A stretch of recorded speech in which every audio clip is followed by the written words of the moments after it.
Good morning, good evening, good afternoon, and welcome to another episode of Movement Radio. I am Chip Hazard. I am Talon Williams. I'm hungry. Of course. Uh, Ladies and gentlemen, it is done. We are down to the final four teams. It's championship weekend here on Movement Radio for Are You Ready for Some Football? The AFC and the NFC championship games will be decided. But before we get into that, let's go over what happened in the divisional round.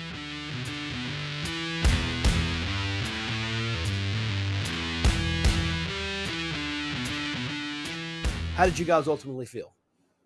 Well, I feel like the Bills were cheated again, as always.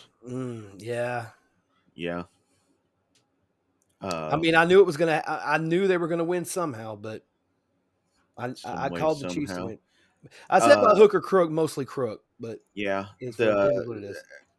I think game of the week of the four games that we had last week, I think the Bucs-Lions game was the best game. That was a very good game. Although the Packers 49ers game got a little tight there in the very end of it. So, I mean, we almost had a number 7 beating a number 1. So that brought the excitement level up a little bit.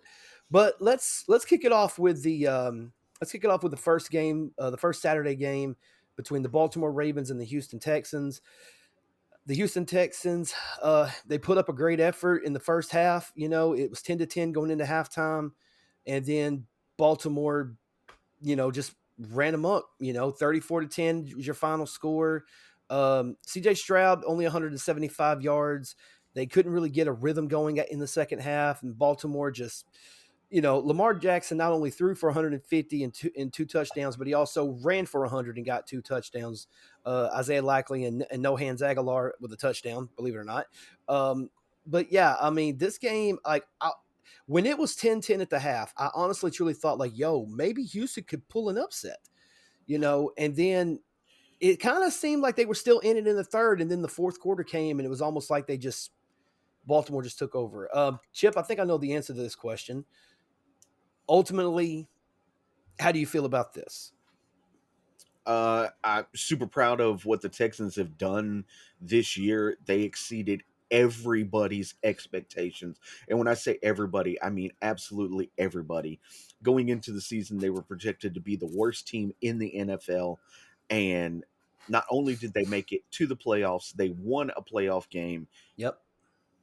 With a rookie head coach, a rookie quarterback, a rookie offensive coordinator, a rookie defensive end in Will Anderson Jr. I mean, the team is poised for the future.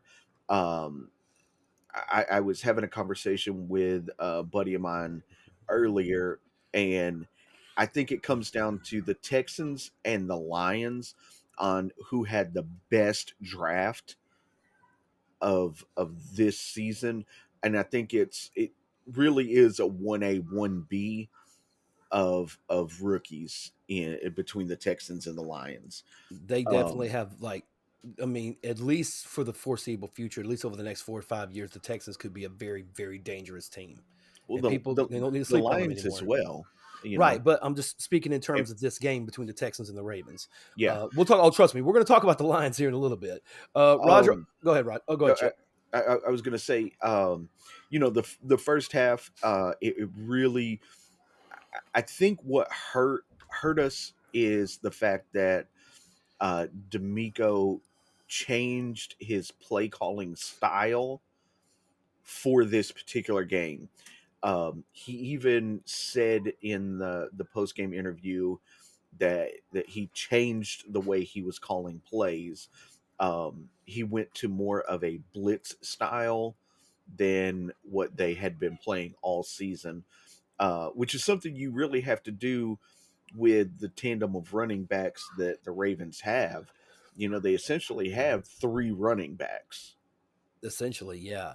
Do you think? Okay, I'll ask you, being the Texans fan, do you think that was a critical error on behalf of D'Amico Ryans? Should he have stuck with his original formula? I mean, 6 in one, half dozen in the other. I mean, hindsight being 2020, you can say yes, he should have, but in the moment, in that first half, the play calling was working. They're getting pressure on Lamar. They were making him make errors. They were stuffing the run. I think what ultimately it came down to is the Ravens leaned on their run game with their three running backs, and it wears. It's proven year after year after year that when you lean on the running game, it wears down defenses. Yeah, So, absolutely. uh, Roger. but Oh, no. congrats to the Ravens for pulling out the win. Uh, so Yeah. Roger, what about you, no, Bubba? I mean, first half of the game was really good, and then it sort of got a little out of hand, just a bit. Um, sorry, but no, to be honest, like the change at halftime wasn't the right call. We can say that now, obviously, but like Chip was saying in that moment, it's probably the thing to do. It just got out of hand. The run game was just too strong, and then Lamar was able to open up and do what he does best. I Yes. mean, he makes people second guess, even triple guess what he's going to do with that ability of his. Yeah. He's probably He's the little dangerous quarterback quarterbacky there, left. right? Yeah. Yeah. I think he's probably the most dangerous quarterback left in the playoffs right now. Because obviously people are going to say, well, what about Patrick Mahomes? Like, look, I'm sorry. Like, I mean, I don't know. The only reason why I think people would pick Mahomes over Lamar right now would probably be because of just the playoff experience and the experience playing in the AFC Championship games, probably.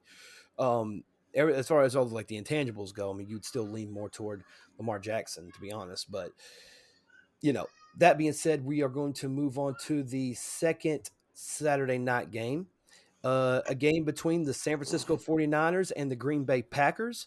San Francisco pulled away with a victory last second, come from behind victory, 24-21. Jordan Love, 194 and 2 touchdowns, but he did throw 2 interceptions. Brock Purdy, 252 and a touchdown. Christian McCaffrey ran for 98 yards and 2 touchdowns on the day. George Kittle with a touchdown of his own. The Packers didn't do too shabby. At one point, I honestly thought the Packers were going to win this game, like in the third quarter. But then, San Francisco came back and, made a couple of good key adjustments and made the plays that they needed to make. And, San Francisco came out with the victory. How do you guys ultimately feel about this win? I mean, I predicted the 49ers. Well, we all predicted the 49ers to win this one. It was a lot closer than what I thought it was, and why I hate that so much is it just makes Chad correct on Jordan Love. No, it doesn't. Line still made it further. That's true. The Lions did make it further. But no, I mean, pretty much like Chip said, we all predicted this, but too much of a close game. San Francisco, I don't know why. When Debo goes down, Brock Purdy forgets how to throw the ball. And the report right now, as of this recording right now, Debo is out for the NFC Championship game. Yeah. Sure, things could change, I guess, over the course of the week, but we'll certainly see what happens. But yeah, I mean, this one's pretty self-explanatory. We all kind of had a feeling that the 49ers, again, it was a very close game, and kudos to the 49ers for making them halftime adjustments. But moving on to why the hell did it go back that far? Okay, here we go. Moving on to the Sunday afternoon game, first one, the Tampa Bay Buccaneers against the Detroit Lions. Detroit 31 and the Buccaneers 23. It was a really good, close game. Really, the game was tied going into the fourth quarter. And I want to give Baker Mayfield his flowers, man. 349 with 3 touchdowns on the day. Did throw those 2 interceptions. Mike Evans, 8 receptions for 147 yards and a touchdown on the day. He is going into free agents, but has said that he would love to come back to Tampa if they're willing to re-sign him. Jared Goff, didn't have as good a game as Baker, 287 and 2 touchdowns on the day. Jahmyr Gibb, 74 yards and a touchdown run. Amon-Ra St. Brown, 8 for 77 and a touchdown. Yeah, I mean, this is a very, very like what Chip said earlier. I think that this game was probably between the 4. It was probably the best of the week. How'd you guys ultimately feel about Detroit Tampa Bay. I mean, I thought it was an amazing game. It really Baker came out and shut the doubters up of whether he could be a good quarterback or not. You know, he's actually won. Baker has won more playoff games than the Cleveland Browns have. Yeah, right. I mean, and I think he earned himself a long-term contract there in Tampa Bay. I think that team is set up for him. Yeah. And I think they can build around Baker uh, and make it, you know, to the playoffs for the next several years, and possibly.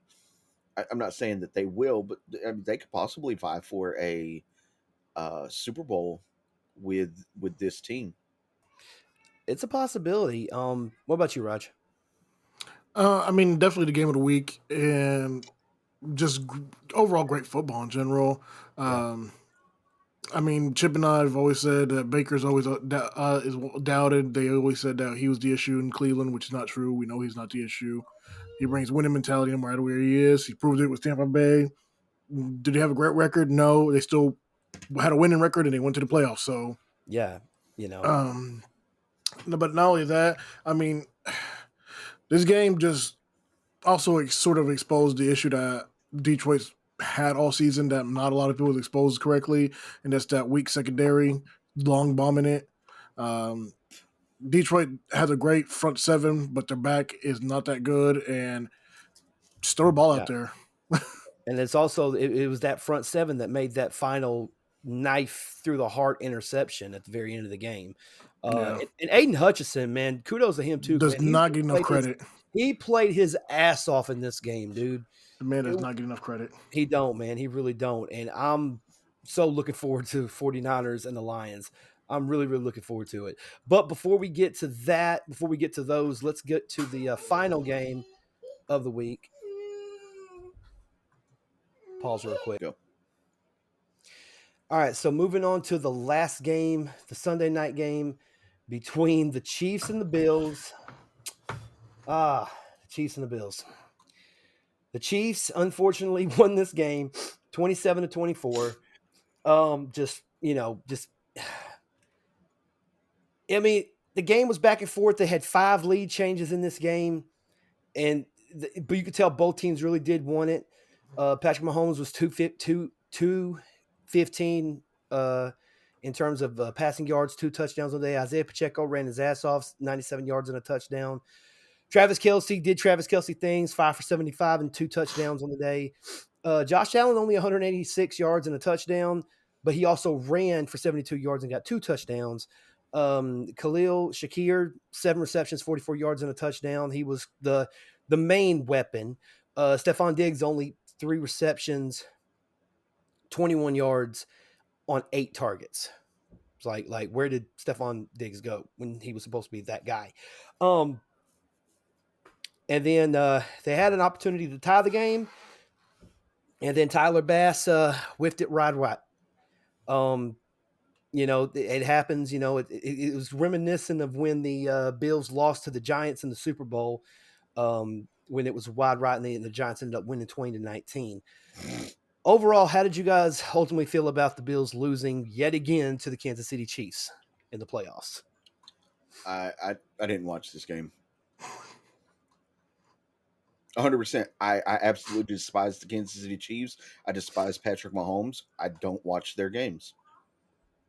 Roger, what about you, man? So you don't watch Super Bowls, is what you're saying? Not unless my wife invites people over and they want to watch it. Like I just don't. I absolutely despise Patrick Mahomes. And don't watch. I refuse to watch his crybaby ass play. I said it a couple of weeks ago, and I'll say it again. Like I'm sick of Kansas City, man.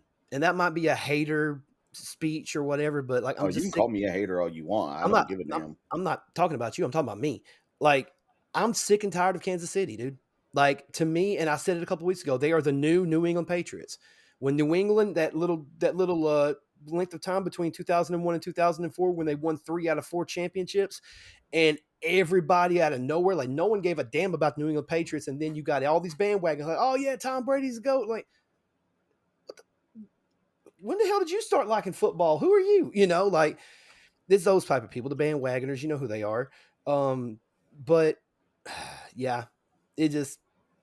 And I've heard so many different shows on the various networks blame Josh Allen for not stepping up in the big moment. How do you guys feel when you hear somebody say something like that? What do you initially think? It's not his fault that Stephon Diggs decides not to be the fucking playmaker. Right? Literally dropped an open touchdown to start off the fourth quarter or something like that. It was the fourth quarter. Yeah. Yeah. Could have given them the lead. The ball literally legit went between his forearms. Yeah. He was like this, looking this way, and they went. Yeah. All you have to do, motherfucker. All you have to do, why you like this? Why you try to catch like this? Put your hands together. Yeah. Never want to hear this man complain about a bigger contract because he's the best playmaker. He ain't getting the ball thrown to him. Nothing. That man had. Josh Allen was forcing the ball to him, even double coverage, just to give him the attempt to catch the ball and make something out of it. Yeah. Shakir was the only one that actually wanted to step up. It felt like that Dawson Knox and Kincaid. Kincaid, yeah, they did really good. You know, Kincaid fell on his fucking neck, bro. That was a scary thing, dude. That was a bad one. And then he came back like 4 plays later. Right, tough motherfucker though. Yeah, man. I'm just so sick of Kansas City. I'm really hoping and praying that the Ravens do win against Kansas City. So at least we'll have at least part of the predicted Super Bowl with the Ravens, and which we'll get it's into. It's going to be Ravens 49ers, all right? Oh, we already knew that. We knew that at the start of the year. Well, but here's the thing about Kansas City's defense. Go ahead. They're not good against the run. Mm-hmm. What does the Ravens have? 2 incredible running backs and a quarterback that can throw and run like a fucking running back. They have 3 incredible running backs, 1 that can make passes. Yeah, tomato.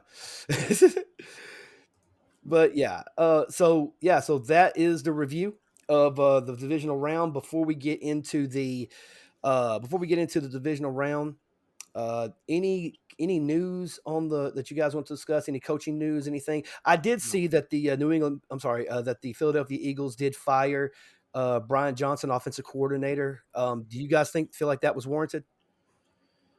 I mean, their offense was not clicking at all. So yeah. Yeah. I mean, yeah. The only real coaching situations that happened was that, and then the Titans hiring the Bengals offensive coordinator as their new head coach. Yeah, is this his stuff? I thought there was something else. Is this his first head coaching gig? Well, probably. That's I don't know. I would have much rather have stuck with Mike Vrabel, but it is what it is. It had to have been internal the way that worked out. I'm looking through to see if there's anything else. Okay, yes, the Brian Johnson situation. That's about it. Yeah, I mean, Belichick has had 2 interviews with the Ravens. Bobby Slowick has with had, the Ravens or with the Falcons. Oh, okay. Birds. With the Belichick's had 2 interviews with the Falcons. Bobby Slowick had an interview with the Commanders and 1 with the Falcons. He's got another one scheduled for each of those teams. But yeah, really, other than that, nothing major has happened. The Jaguars hired the Falcons defensive coordinator as their new defensive coordinator. Yeah, as their new defensive coordinator. Ryan Nielsen. Yeah, I think that's it. Yeah. But yeah, I think that's about it. As far as Robert Rivera's trying to find another job. Isn't he interviewing with the Eagles? Their defensive coordinator position? Yeah. But have y'all seen that there's no talk about the Washington team looking for a new head coach yet? Because They already got their head coach. Yeah, they got Eric B. Yeah, I was Well, like, yeah, They I got mean, Eric B. yeah, that's what I was saying. They did interview Bobby Slowick, and he's scheduled for a second interview for their head coaching position. Yeah. I I think it's going to be Eric B. I think it should be Eric B. And maybe that's my biases showing because I want to keep Bobby Slowick as our offensive coordinator. Oh yeah. Uh, uh, Chad and I actually had a short conversation earlier this week about thinking that teams should actually lock down their offensive coordinators for a longer period of time rather than just these, one year contracts that they get. well, remember that's the first person they blame if the team's not going somewhere. So that's why you give them such short contracts. Yeah. Exactly. I do, and then I'm happy that well, we talked about it last. I think we talked about it last week. If we didn't, then the Las Vegas Raiders did officially say that they are going to Antonio. hire Antonio Pierce as their new head coach, which I think is going to make all the difference in the world.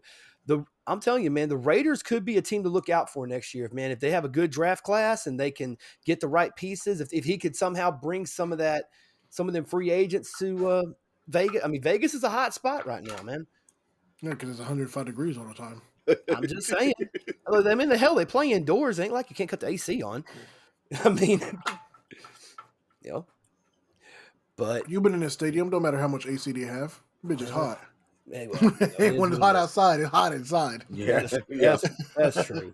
That's true. All right. Well, moving on from there, let's look at the upcoming draft, the 2024 NFL draft.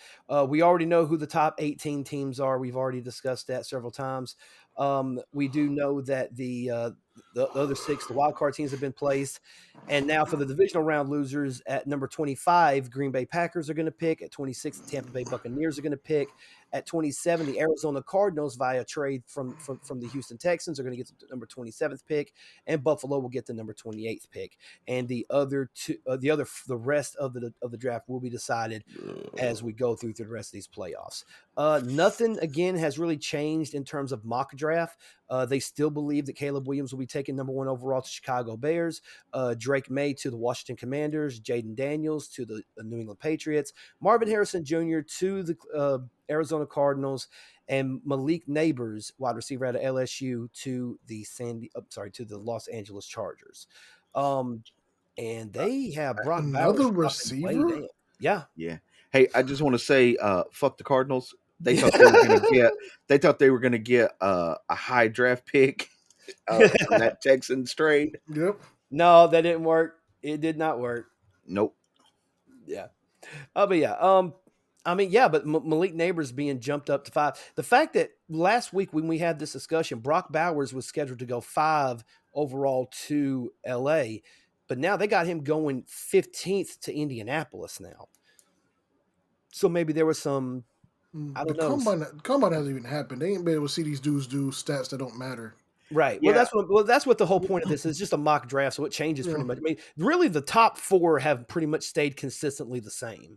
Pretty much. Well, and you really can't pay attention to much of that because if you look, CJ Stroud failed the Wonderlic test, which is supposed to be the end all be all of quarterback aptitude, and he clearly showed he was the best rookie quarterback in the draft. The Wonderlic test, I don't understand the point of it. Like, none of those tests, the combine doesn't even make sense. They do drills that don't matter. Yeah, Exactly. like the cone drill and I don't know. Some I can understand, like, the high jump, 40-yard dash makes 40-yard sense. dash, that makes sense. The bench, press. Yeah. Like, I can see that, but like cone drills and what was that other bullshit? Like, I mean, there was a couple of ones. I can't think of them off the top of my head. But yeah, I mean, really the 40-yard and the bench is really the only two things that, like, judges speed, judges strength. Yeah, how fast are you? How strong are you? Right. And the vertical test, because how explosive are you? Test. Yeah, exactly. And then it's like, oh, well, what about what they do on the football field? But that was the whole thing with Anthony Richardson. That's why his stock rose so much, was because he had a great combine day. Because before he didn't play bad though. He didn't. No, that's not what I'm talking about. A little bit of time he was on the field, he didn't play bad. He's going to be good when he comes back. Yeah. his future isn't what I'm talking about. I'm just talking about before he got drafted in his combine numbers. Before his combine, they had him somewhere between 18 to 20. After his combine numbers, they had him in the top 5. So, you know, you got to look at who looks at those combine numbers. It's the scouts, it's the coaches. And honestly, the best way you can actually tell if a player is going to be good or not is just watching film of them. You know, that's where the most of the most of it needs to be decided on is what he's done on the field. You What they know, need to do is scrimmages of 11v11s. that's a good idea. I think. You know, That's how you can really tell how they gonna yeah, play. yeah. Play against the other guys in your draft class. Hey, that. Oh wow. Um, What would you call so that though? Would you call it like the draft bowl and the winning team? All those everybody on that team has to get picked first. And No, I mean you know, I mean, it's just a draft bowl, but you get to pick. Yeah. Who you see if you see something you like in somebody, you get to pick them. that's all right. over 200 people though. So Well, yeah. So before we get into the championship round, I want to pose a question to you guys. go ahead. No, This question was posed to me this morning. Do you think it would be a good idea to take the worst 2 teams in the NFL, have them play the Thursday night before the Super Bowl? The winner of that game gets the number 1 overall pick. Yes. I'd rather do the lottery pick still. I'd rather it still be a lottery pick. The only fair way to make it, the first 10 teams have to be put in the bubble. I would see. I kind of like both ideas, the draft and the thing, because I mean, if you think about it, it was back in 1971 or 72 when the NBA first introduced the draft lottery because who was it? Cleveland was fucking tanking. Yeah, Cleveland legitimately was tanking for 2 straight years to get the 2 best college players of the next 2 seasons. Yep.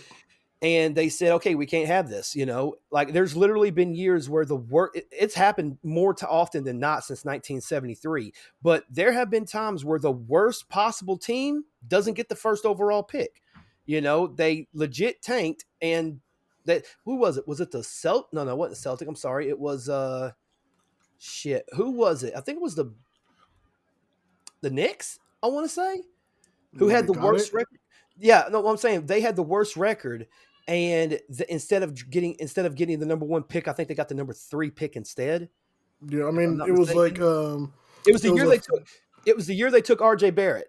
No, I wasn't talking about that. It was the year that Kyrie Irving was drafted. The Cavs weren't even the worst. They apparently had the lowest percentage to get the number 1 pick, and they got the number 1 pick. Which is crazy. So it was that. It was that draft. Yeah, you're right. Because they got Anthony Bennett the year before, and then they got Kyrie Irving, and then they got LeBron 4 years later. Right. Or LeBron back 4 years later. I don't want to say like they drafted LeBron again. Yeah. Redraft LeBron. But yeah, I mean that was I don't see. Here's the thing. I think like the 2 worst teams right now are obviously the Cardinals and the Panthers. I would say by record you would say the Cardinals and the Bears probably. I'm sorry, not the Cardinals. The Panthers. So the Panthers and the Commanders. I thought the Bears. Which, no, I think the Bears had a better record than the Commanders. I think they had a better record than the Patriots too. Yeah. Chicago won a couple of games late in the season. Oh yeah, they got 7 wins. So yeah, so it's Arizona or Carolina and Arizona. Yeah, Carolina, Arizona will probably be it. You know, but let them play, and then the winner gets the number 1 pick. See what happens. But Arizona had 4 wins, and Carolina had 2. But Commanders had 4. Yeah, but New England. But with Carolina having the having to give away their pick, one thing's like, you know what, fuck you, Chicago. We're just going to let them win and get the number 1 pick. You know, like really fuck them over. You know, it's just an idea, I guess. I'm saying the lottery will incentivize teams to not tank completely because they can't guarantee a high pick. Right. Absolutely. Yep. It wouldn't be a bad idea either way. But we are actually going to be talking about just one more quick thing before we get to the conference championship games. Front runners right now. We're not going to do the entire NFL honors list. But fucking sandwich looks delicious. What are you watching? Grilled, not a grilled, but a chicken fried chicken steak burger. Where is that? Sounds. I was on YouTube. I'm watching videos of food. Golly. A Philly Is style that what you do to cheesesteak make hot yourself? dog. Is that what you do to Philly make cheesesteak yourself hot dog. hungry? You just watch shit. I just will do it so I can watch cooking videos. That's cool. All right, but real quick before we get into the NFC, we're not going to go over the entire NFL honors list. We're not going to go over comeback player or anything like that, or the Don Schuler, coach of the year, or anything like that, or assistant coach of the year. I'm sorry. We are going to go over just really 5, which is the MVP, defensive player of the year, offensive player of the year, both rookies of the year, obviously, and we'll throw in coach of the year. The 5 nominees so far, according to Sportskeeda, is Kevin Stefanski, D'Amico Ryan, Shane Streisand, Dan Campbell, and John Steichen. Harbaugh. Steichen. Steichen. I cannot say this motherfucker's last name. I'm sorry. Anyway, You are adding letters to it, sir. better than adding a question mark like that one video we did several years ago. But anyway, who do you guys think is going to end up being coach of the year? You think?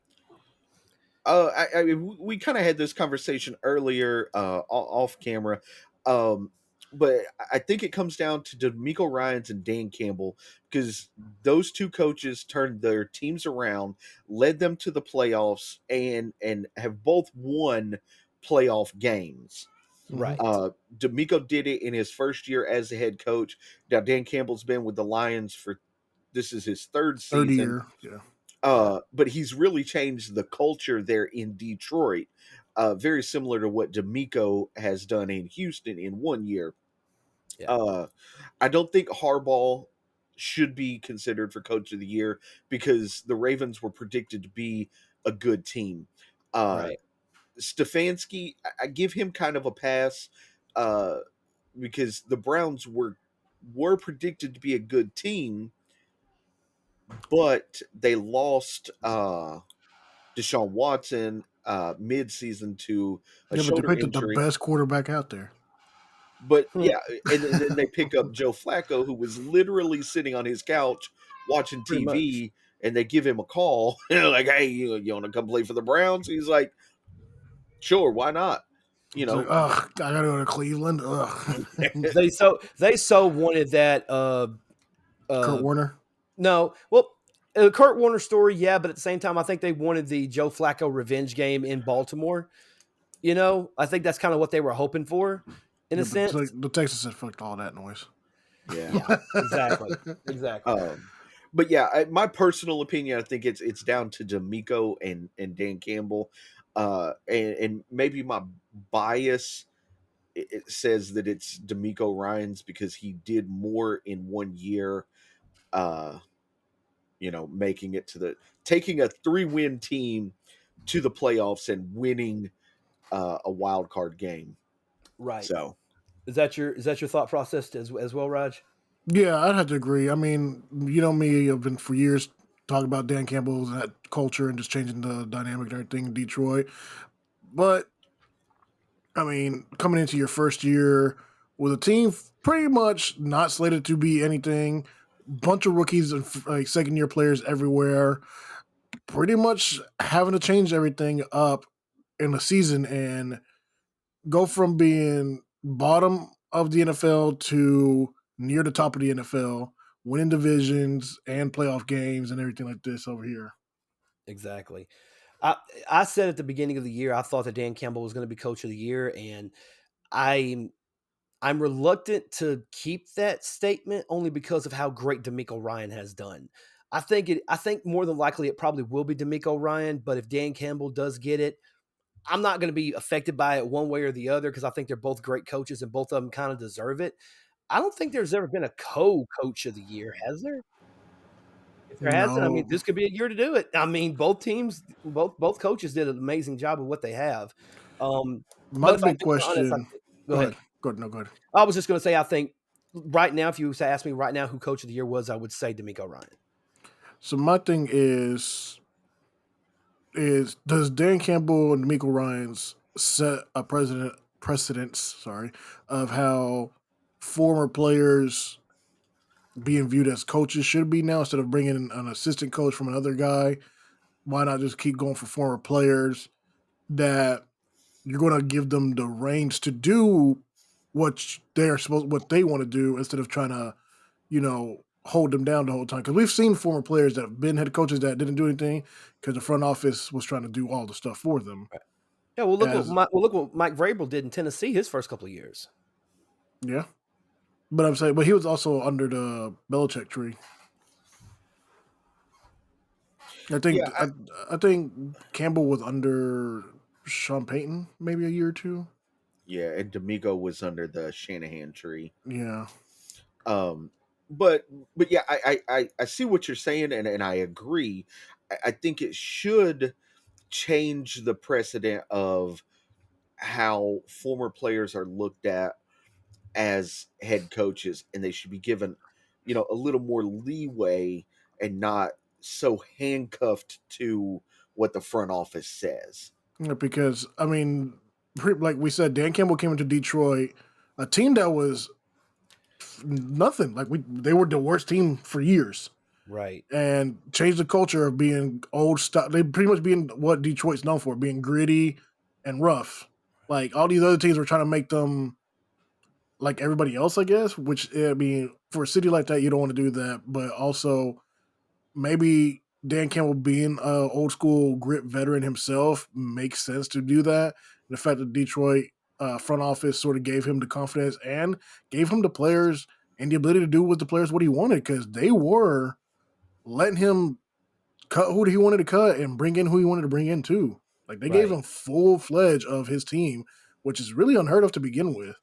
And Right. then pretty much the same with D'Amico. They've sort of not really held his hands while he's trying to coach. They've sort of let him do what he wants to do and pick the people he wants to pick. Like and bring in the free agents guys that he wanted to bring in. So I mean that's how it should be, but we know how front offices always want to be. So let former players who know the game play the game, do what they're wanting to do.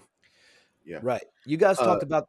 Go ahead, Chip. well, hold on. One thing I do find it funny that the Detroit Lions in this century went 0-16 and still won a playoff game before the Cowboys. Yep. Yes. Yep. Cause fuck the Cowboys. But no, what I was going to say real quick is you talked earlier about the coaching tree that this guy was from. The three most successful coaching trees are Bill Walsh, Marty Schottenheimer, and Bill Belichick. Yeah, but Bill Belichick is the most successful Hank, coach. let me read. Let me just 1 second. The Bill Belichick coaching tree is a far-reaching one. During Belichick's long tenure career as an NFL head coach, 17 assistant coaches under him have gone on to become head coaches in both the NFL and college. Then they sprouted their own trees, leading to over 100 total offshoots, which includes 12 current NFL head coaches. Like, I mean, you look at it, holy shit, you had this is just Bill Belichick's. Nick Saban, Mike Stoops, Josh McDaniel, Jimbo Fisher, Jason Garrett, Pat Schumer, Will Muschamp, Mike Malarkey, Brian Poland, Dan Quinn, Malarkey. Malarkey, yeah. Matt LaFleur, Mike McDaniel, Adam Gase, that bug-eyed motherfucker, Kirby Smart, Major Applewhite, that's his name. Freddie Kitchens, Joe Judge, Lane Kiffin, Hugh Jackson. I could keep going on and So the on and on. Belichick tree's only produced 2 championship coaches.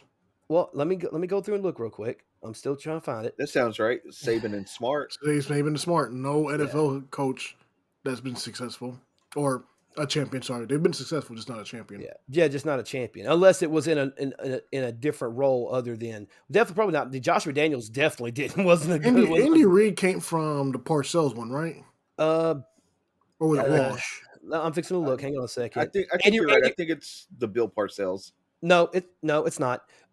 It was Bill Walsh, and then Bill Walsh offshooted to Mike Holmgren, and then Mike Holmgren was Steve Mariucci, and then under Steve Mariucci was John Gruden, Dick Jargon, and Andy Reid. Okay, that's what it was. The Parcells, Walsh. The Walsh. And then under Andy Reid was Mike Sherman, Marty Morton Wig, and Jim Zorn.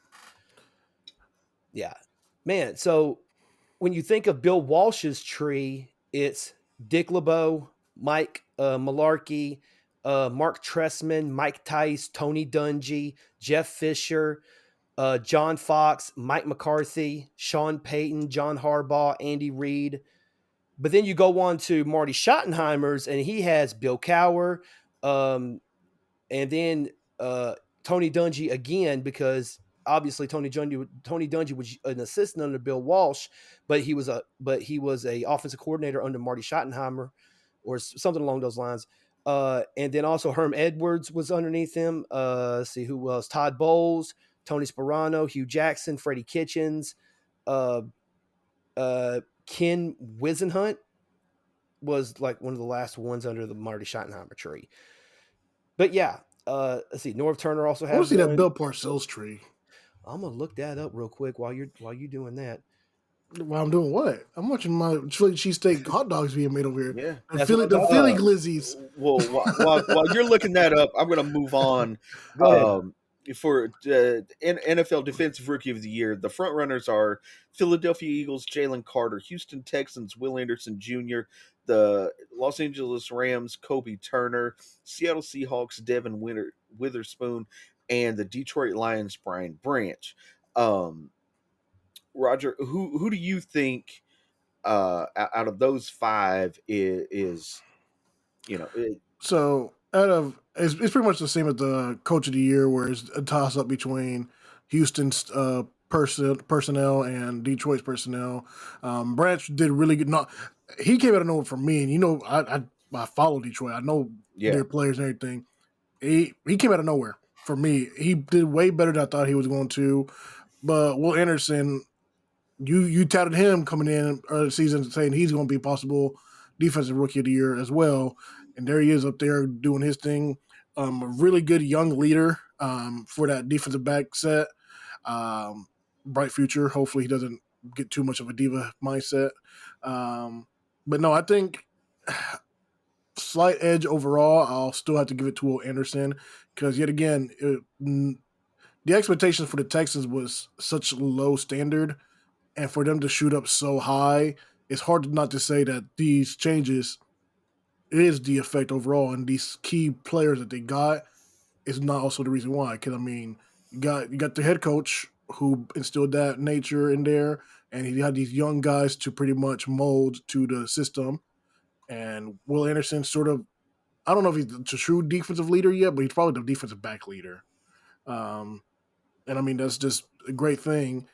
Branch, like I said, came out of nowhere for me for Detroit. He did really good overall, but you're also on that Detroit line the Detroit front seven led by Aiden Hutchinson. It's hard for you to stand out in a situation with that guy being in front of you. I agree. What say you, Talon? I'm sorry, I was still looking up the Parcells tree. What was the question? A defensive player, rookie of the year. Defensive rookie of the year? Yeah. Jalen Carter from the Eagles, Will Anderson Jr. from the Texans, Kobe Turner from the Rams, Devin Witherspoon from the Seahawks, and Brian Branch from the Lions. To me, it's a toss-up between Brian Branch and Will Anderson. Branch was the one who made that game-saving interception in the divisional game this past weekend. But Will Anderson was a beast all year. Man, to me, honestly, that's 50-50. I mean, Will Anderson, was very, very dominant. Like we all knew that he was going to be being a top 5 pick in the draft. And Branch just kind of came out of nowhere, though. Really, like we didn't have that much expectation of him. And then he turned it on when it was time to turn it on. I don't know if maybe playing the last couple of weeks or maybe these playoff games gives him a little bit of an extra push for some of the voters. That might be where they lean, but if you're asking me personally, I'd probably say Will Anderson's probably defensive rookie of the year. Real quick before you ask the next question, I looked up the Bill Parcells coaching tree. Now, before Bill Parcells was the head coach, he served as an assistant to Ron Earnhardt and to Ray Perkins. And underneath Bill Parcells was Bill Belichick, Romeo Crennel, Ray Hanley, Tom Coughlin, Al Craw, I want to say that's how it's pronounced, Chris Palmer, Todd Haley, Eric Mangini, Sean Payton, Tony Sperano, Mike Zimmer, Anthony Lynn, Todd Bowles, and Freddie Kitchens. So probably the best trio of them all. Yeah, because you had Bill Belichick, who won a championship, Romeo Crennel, who won a Coughlin. title. Yeah, Tom Coughlin won a title with the Giants, and Two Sean titles Payton with won the a Giants. champion. Yeah, 2 titles with the Giants. I forget that he was the coach for the 2011 season. I thought it was somebody else. Sean Payton obviously won a championship in New Orleans. So yeah, I mean he. And next year was Denver. Yep. Yeah, and that happened. So anyway, but yeah, so that's the Bill Parcells tree. Anyway, offensive rookie of the year. Go ahead. All right, so offensive rookie of the year, the front runners are C.J. Stroud for the Houston Texans, Puka Nacua for the L.A. Rams, Zay Flowers for the Baltimore Ravens, Sam Laporta from the Detroit Lions, and Jahmyr Gibbs also from the Detroit Lions. I do find it ironic that the Lions have two rookies in the front running in the top 5. I personally don't think Jahmyr Gibbs should be on this list. When we're looking at running backs to put on this list, because David Montgomery did more for Detroit than Jahmyr Gibbs, in my opinion. I think this comes down to C.J. Stroud and Puka Nacua. For me, my biases is going to say C.J. Stroud all day, but I cannot. I can't bat an eye at what Puka Nacua did for the Rams as a rookie receiver. I think Puka Nacua had. I think all signs. Here's the thing: both Puka Nacua and C.J. Stroud. Nobody saw these guys playing how they were playing. Like both of these guys are playing like they've been in the league for 5-6 years now. Like C.J. Stroud has literally quarterbacked a team in his first year with a rookie head coach and led them to the playoffs. I look over at Puka Nacua and he breaks the NFL rookie receiving record his first year. I mean, it's like, golly, who do you really vote for at this point? Sam Laporta broke the tight end rookie record. Sam Laporta broke the tight end rookie record. I was going to get there. Let me get to it. But earlier off screen, but off recording, you actually asked who to put over Jahmyr Gibbs. It'd be Jordan Addison from the Vikings. Yeah, Jordan. Yeah. I would say, yeah. Especially he took over for Justin Jefferson. So, he did a really, really, really good job taking over for Jetta when he was out for those. I don't think people thought he was going to come back. I mean, I don't think he came back prematurely, but I think he did. You think he did? He got hurt. He got hurt right away. Yeah, because week 1, and he came back in what, week 7, 8? Yeah, and then he was hurt right away. Right away again. Yeah. But no, if you had to give me my vote right now, I'd probably say C.J. Stroud. It has to be C.J. Stroud. There's no way you could put. Yes, what Puka Nacua did was amazing and everything like that, but he didn't lead a team that had no expectations. Well, correct. And the one thing that puts C.J. Stroud over for me is he led all quarterbacks in passing yards per game throughout the season. Not just rookies, all quarterbacks. I mean, for like 90, not 90, that's an exaggeration. For about 70% of the season, he was leading quarterbacks in general. Yeah, and almost everything. Dude, I mean, if I'm being honest, there was a couple of weeks where I looked there and said, he should have been the MVP. Yep. Yeah, he could be the MVP, He was up there with guys like Dak and at the time Tua, that's when Tua was playing his ass off. But at the same time, we were also talking about skill players possibly getting in that conversation too with Tyreek Hill and Christian McCaffrey, and this, but then Lamar Jackson just comes along and just blows everybody out of the water with how great he has been as a quarterback. I think quarterbacky. Yes. I think had CJ Stroud not missed those 2 games with in concussion protocol, he would have been MVP. He would have been, if not MVP, he would have been on the list. Yeah, he would have been in the discussion for nominees. Yes. So real quick, defensive player of the year.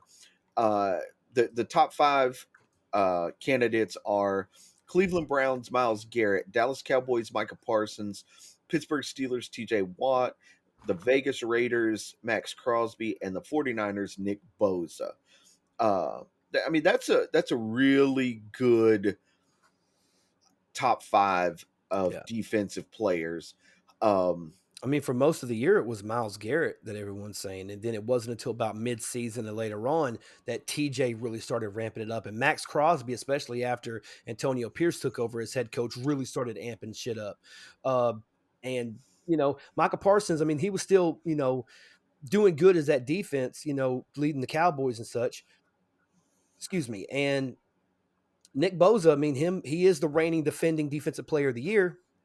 And he just basically, I think for Nick Bosa, it was almost like it was a day at the office because he has so many other great defensive players around him. It just makes his job easier. You know what I mean? Like especially with the trade for Chase Young, getting Chase Young on that line now, and as an edge rusher, not to mention Fred Warren still being there, and just I don't know. I want to say I'm at a toss right now. I don't know if it would be. I don't know if it'll be Myles Garrett or it'll be Nick Bosa, but I'm leaning more toward Nick Bosa. But TJ Watt has a shot too, so I don't know where to go. Where are you guys going? I'm going Aiden Hutchinson, who got disrespected again. Aiden Hutchinson did get disrespected, but from these five, I'm gonna have to go with Myles Garrett. Yeah, it's Myles Garrett. Yeah, I think he was head and shoulders above everybody else for the majority of the Let me double season. check his stats real quick. I don't know. I think it's going to be close. It's either going to be. I think it's going to be either Myles Garrett or Nick Bosa. I think it's one or two. I think. So Myles Garrett was 7th in sack, 4th or tied for 5th. I mean, for forced fumbles.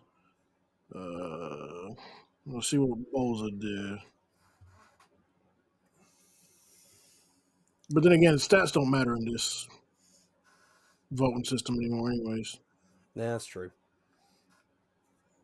If that was the case, then Yeah, Myles Garrett is just above him in a few categories. So yeah, it has to be. Yeah. All right, and the last one we'll talk about real quick is the NFL MVP award. Now, this is the most valuable player. We have kind of dubbed it the quarterback award because it seems to always go to a quarterback, and in instances where the quarterback is not actually the most valuable player to the team. But the five favorites for this year's award are the Baltimore Ravens, Lamar Jackson, the Dallas Cowboys, Dak Prescott, 49ers, Brock Purdy, the Bills, Josh Allen, and 49ers again in Christian McCaffrey. Roger, I'll let you take this one first. Well, until about, I don't know, 3 or 4 weeks ago, I was still touting Christian McCaffrey because skill player, and pretty much proves that without him in the offense, the 49ers don't generate much of anything going. But at this point, Lamar Jackson, I think it's already heads above everybody else, to be honest. They finally got him some receivers that are dependable enough for him to actually throw out to. They actually helped him with the 2 running backs staying sort of healthy enough to actually help with chip blocks and play action ability. And I mean, everybody we always talk about how he's a running back first, quarterback second, but he is a quarterback. He has great mobility, which makes him such a horrible matchup. And this year, he actually stayed in the pocket a lot instead of forcing the run. Yeah, I agree. I think this year he became more of a quarterback, less of a running back. And I would like to see him progress even further into the quarterback, the pocket passing quarterback, and use his legs when he has to, because they do have some serviceable running backs there now. As So long as they're yeah, healthy. exactly. Yeah. So yeah, I have to say that Lamar Jackson is for me, if we're going looking at these five, he is the MVP of the NFL. I agree. I think it's going to be Lamar Jackson as well. I do feel kind of dumb that they didn't put CJ Stroud up there. Just give him a nomination. It didn't have it on this particular one, but they always have offensive player of the year as well. It's normally the player that's more of the skill player. Your running backs, your wide receivers, and Christian stuff like McCaffrey. that. Yeah. Would you go Christian McCaffrey? Would you not Yes. go? Would you not go Tyreek? Would you not go even Raheem Mostert? Hell, he led the league in rushing touchdowns this year. Okay, but Christian McCaffrey caught and ran. Yeah, and even when Mostert wasn't on the field, they were still able to produce with A-Chain. When Tyreek was hurt, they were still able to produce with Jalen Waddle. For the 49ers, when McCaffrey wasn't on the field, they lost those 3 games. they lost games. So, okay, I'll give you that one. And that's not taking anything away from Mostert or Hill. It's just, right. If Devon A-Chain wasn't as injured, he might actually get Offensive Rookie of the Year. Yeah, I think definitely his injuries definitely. The injuries definitely held him back because he was the number 1 running back for the first quarter of the season. Yeah, I mean, my God, I mean the game hit the breakout game he had. Sorry, Roger, but the breakout game he had was that Week 3, 70-20 game against the Broncos, where he literally ran everywhere, breaking off a 64-yarder here, a 52-yarder there, and it's like, damn. Beating the worst team at the time is not impressive. Everybody's talking about Joel Embiid's 70-point game he had yesterday. Who the fuck cares? He beat a team that has like 4 wins. I mean, that sorry team that you're talking about. It's my sorry ass team. Yes, it almost made the. I mean, hell, they were close to making a playoff. No, they weren't. They had. Granted, other shit had to happen for them to make the playoffs. No, they weren't. I'm trying to give you hope for next year. Hopefully, you won't have Russell Wilson next year, so you'll be fine. So let's hope.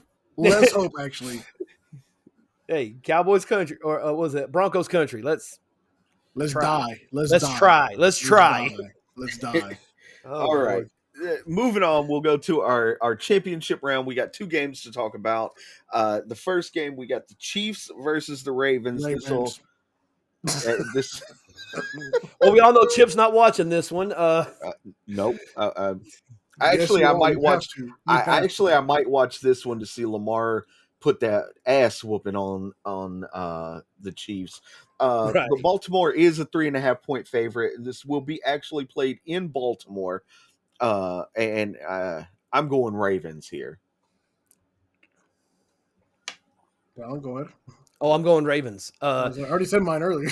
Yeah, I'm going Ravens. According to NFL.com poll, it's 67 to 33 Baltimore to win this. So, I'm pretty. I mean, there's a lot of people who have the same mindset that I do. I'm sick of the fucking Kansas City Chiefs, and I want something new. Let's just, and I think really, I mean, this is going to be a style between 2 good defenses. I'm not going to shit on the Kansas City defense because the defense has been a very important element to their team this year. They only step up in the playoffs. It's so weird. They're mediocre throughout the season and then step up in the playoffs. Yeah. Right. But you look at Baltimore and what Baltimore is able to do defensively, and I think they got better playmakers than Kansas City does. I mean, you look over there, they got Marlon Humphreys, they got Patrick Queen, they got Marcus Williams. They got a plethora of good players on that side. Zay Flowers. Zay Flowers on the offense. You're talking about defense, okay. Yeah, I'm talking about just the defense. Now, offensively, I can say I think Baltimore has better receivers. I think that, receivers, they have Zay Flowers, despite what you think about Odell Beckham, he might be overrated, but he can still fucking catch when he needs to. I don't like No Hands Aguilar, but he can make a catch when he needs to, and then you also have, Rashad Bateman is still there making plays and stuff. And then you look over at Kansas City, other than Rashid Rice, Rashid Rice and Travis Kelce. I mean, that's pretty much it. That's all they got. See, I was going to be with you when you said Zay Flowers. Like, yeah. Then you could have said Andrews if he's not hurt. And But Isaiah Likely stepped up big when Mark Andrews went down. That's what I'm saying. So if those three are playing, then yes, they have better receivers. But you named a one-legged pirate out there stealing Baltimore's money, and then a man that pretty much has no hands. I don't know what he'd be doing out there. He's flocking his wings out there, I guess. Hey, I was just as surprised as you to find out that he had a touchdown last week. Believe me, I know. But I'm just saying, there's a possibility, But if, in all honesty, Lamar Jackson's probably going to depend on his arm and his legs in this game. I think he has to be almost that dual threat to throw the defense off balance. So then they will never know what's going to happen. I think Andy Reid's play style for this game is more of a man zone for the front seven, and a man to man on the back end. Because you wouldn't do cover 2 on the back end? Making Beckham and Aguilar actually have to get off their players. Yeah, good point. Yep. And when you do zone in the middle, it sort of lessens Mark Andrews and Isaiah Likely's overall impact because they have to get in a dead spot. And Kansas City's defense actually, like I said, plays in the playoffs, so they're going to be there swarming. Yeah. And Patrick Mahomes and Travis Kelce and the Chiefs proved that they could win away from Arrowhead. The referees definitely helped that out. Hey, I'm just saying. But nevertheless, Chad is also going to go with the Ravens here. And then our other championship game, we got the Detroit Lions versus the San Francisco 49ers. This will be played in San Francisco at Levi's Stadium, where the 49ers are a 7-point favorite. Too high. To win this game, with the over-under being 50.5. No, this is a game that's going to expose Detroit's lackluster defense overall. Like I said, that front seven is really dangerous, but that back end, the back end is not really going to be able to compete. Brandon Ayuk and George Kittle are going to be getting catches everywhere. Yeah, well, and you think that just remember that Brock Purdy lives in that intermediate area of the field. And that's where Detroit struggles the most, is in that intermediate area of the field. Yeah, almost like that dead zone in between the secondary and the linebackers at that area. I'm still going Lions, baby. I just want the upset at this point. Here's the thing. I'm going to call, just for the sake of the fucking point, I want Detroit to win, but I got a feeling San Francisco's going to do it. Oh, I have a feeling San Francisco's going to win, but I'm still going Detroit. I'm going. Fuck it, I'll go Detroit too. I don't care if I get it wrong. No, I don't get it wrong. Get out of here. This is my area. This is my area. So you're the only one that can pick Detroit? Yes. I've done it for 2 seasons. Bullshit. Hold on, time out, because Chad actually picked Detroit. Oh, what the fuck? No, the fuck he did not. No, he didn't. Get out of here. Wow. I'll be the odd man out. I'm going with the 49ers here. Go ahead, tell him flip over. He can be the outlier too. No. I still think that the 49ers are probably going to win, but I don't want it to happen. I figured I can speak it into existence. Let Detroit win. You know what I mean? Oh, but, here's the thing. I want Detroit to win, but I think the 49ers are going to win. Yeah, we're all in the same boat. We all know it's San Francisco's game, but we all want the Lions to win, and I think it's going to be the Lions. Just think about that fucking story. If they actually make it to the Super Bowl, that would be. Oh my God! No, wait a second. Hold on. I was thinking about this too. What if Kansas City wins and Detroit wins? Then you have the reigning, defending Super Bowl champions returning to the Super Bowl. And then you have the Detroit Lions. Dude, this is biblical. This is David versus Goliath in a sense. You know what I'm saying? I don't know about all that. I can't make. I think that's a little exaggeration. Y'all never laugh at my jokes. Because the Lions, I'm laughing at it now. Don't they have the same record? What are you talking about? Don't the Lions and the Chiefs have the same record? The Lions are 12-5, and the Chiefs are 11-6. Oh, 11-6. Oh, Detroit actually has a better record. wow. I Yeah. thought they had the same. So, here's the thing: if Detroit wins and goes to the Super Bowl, I feel sorry for that city because they're gonna burn that son of a bitch to It'll be the down. ground. Oh my God. Down to the fucking We just now ground. got our economy fixed, and you're fucking it up again, people. What's wrong with you? Our economy's fixed. Well, Where better.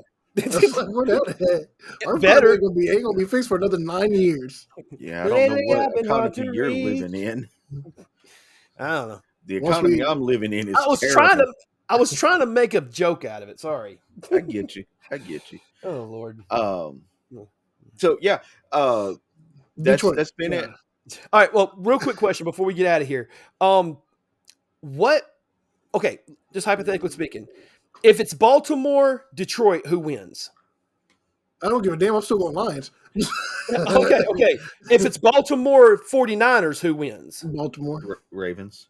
Okay. If it's Kansas, Here's the thing. that's what I'm trying to figure out. Like I'm trying to think of like the 4 possible scenarios that it could happen, and then who would win from those scenarios. If the Lions are in the Super Bowl, I'm going Lions no matter what. Don't care who's on the other end. Here's the thing. If the Chiefs somehow beat the Ravens and the Lions somehow beat the 49ers, the Lions are going to win the Super Bowl. Yes, I agree with that. Yes, absolutely. Think about that. The first game of the season, last game of the season, Detroit and Kansas City, and Detroit wins both of them. That's the perfect. Yeah, I think so. You start the season how you finish. You finish the season how you started. Yeah. And they beat them in Arrowhead, and now it's in a neutral site. So Where Yeah. is it this year? it's in Vegas. Vegas. Yeah. Yeah. Okay, so it's gonna be 105 ultimately, I feel like the Ravens, and we'll talk about this later. Ultimately, I feel like the Ravens are going to win the Super Bowl. Yeah, I think it's gonna be the Ravens. Honestly, in my opinion, but Overall, Yeah. but if Detroit is in the Super Bowl, I don't give a damn who it is. if Detroit is in the Super Bowl, I'm riding that wave till the Yes. end. Absolutely. They're gonna bump "Lose Yourself" throughout the whole stadium. It's gonna be great. No, they're gonna put some Machine Gun Kelly because it's his city now. No, but Detroit. Yeah, you ain't see? He's in the D now. Ain't see what? The video I ain't see? sent.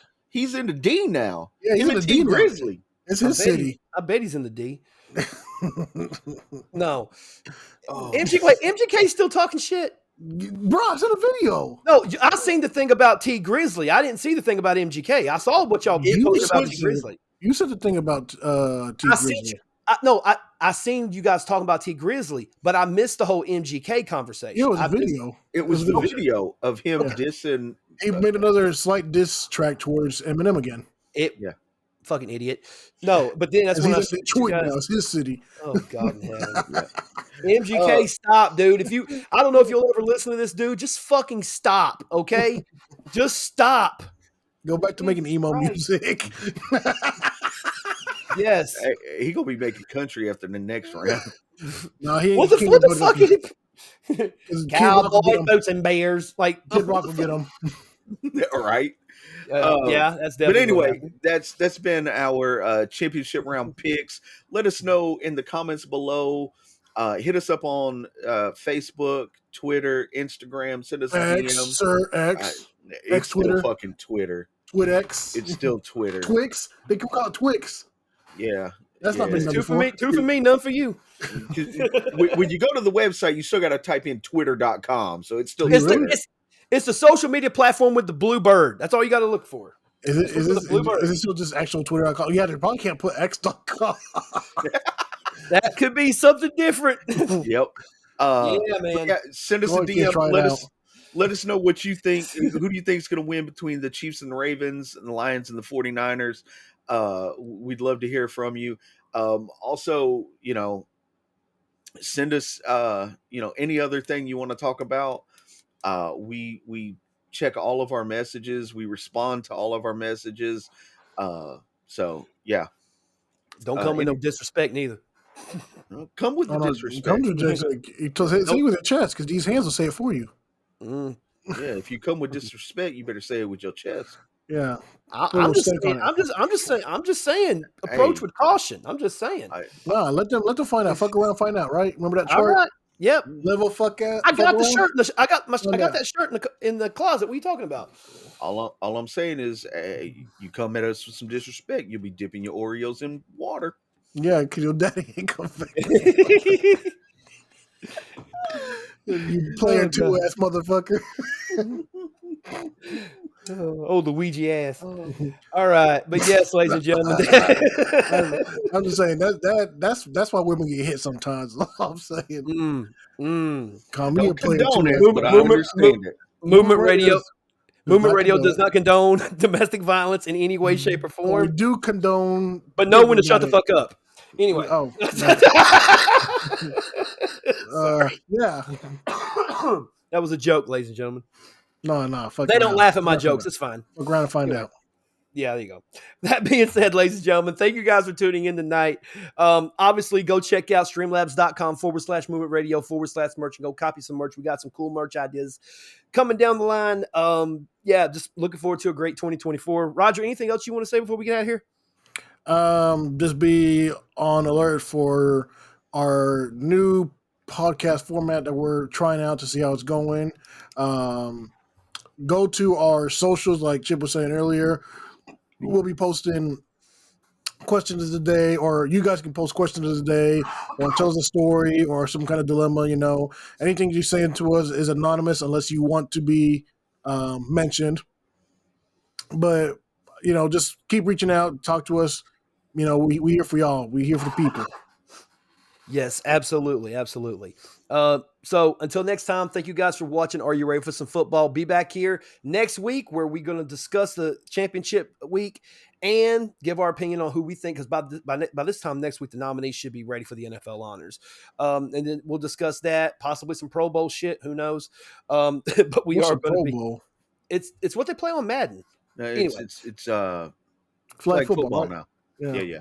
So they officially made it flag football. Yeah, I'm pretty sure it is actual flag football. No, it is. It Hell, is. the way the league's going, that's probably what it's going to be in about 5-10 years. That's because people aren't realizing it, but we're practicing for when the Olympics put flag football in a couple of years. Oh, God. We'll be ready. Dude. Fuck around, find out for real at that point. Who the fuck are they going to get to beat? Who? Hey, other countries think they're ready for that flag football. Put Tyreek Hill at that. Who guarded him on that flag football field? The only possible way any other country in the world can compete with America in flag football, you would have to basically take a shit ton of rugby players and teach them American football. Basically, No, they don't want to do that. They don't want to pay with pads. Oh, it's flag football, so they won't be pads. That's what I'm saying, though. I mean, but then you got to teach one of them to literally go against his mechanics and throw the ball forward instead of backwards. Yep. That would be hilarious. But yes, anyway, thank you guys for tuning in tonight. We appreciate you guys. Again, leave us a comment, subscribe, click that bell to get notified of our latest videos also. And once again, as always, thanks for watching. I'm Talon Williams. I'm Chip Hazard. I'm still hungry. And this is Movement Radio. God's plan.